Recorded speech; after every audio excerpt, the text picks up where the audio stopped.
Alléluia.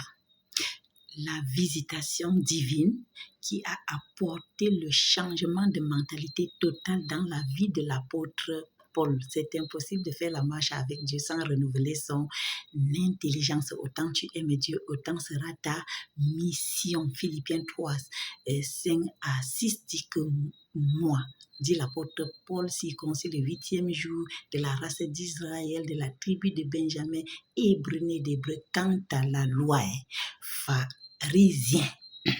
Il se connaît très bien. Quant au zèle persécuteur de l'Église, irréprochable à l'égard de la justice, de la loi. C'est un grand religieux, un docteur de la loi.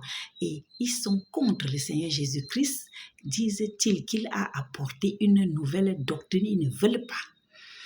Alors, Acte 9, à partir du verset 1, nous dit qu'il respirait, lui seul, là, les menaces et les meurtres contre les disciples du Seigneur.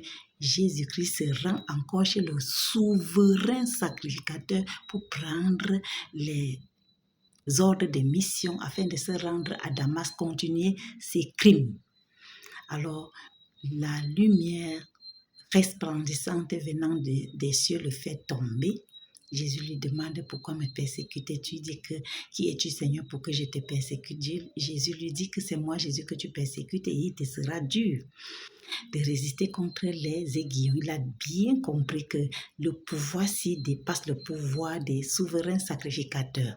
Alors il se met à trembler d'effroi.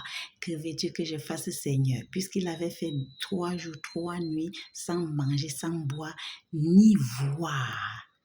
Dieu envoie Anania pour lui imposer les mains afin qu'il recouvre la vue pour commencer maintenant la mission divine.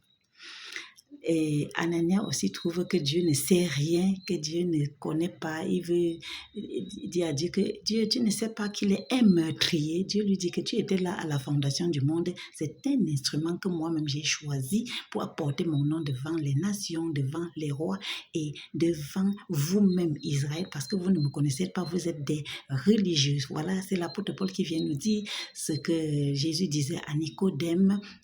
Et il nous apprend la nouvelle naissance dans Romains 10, 9 à 10.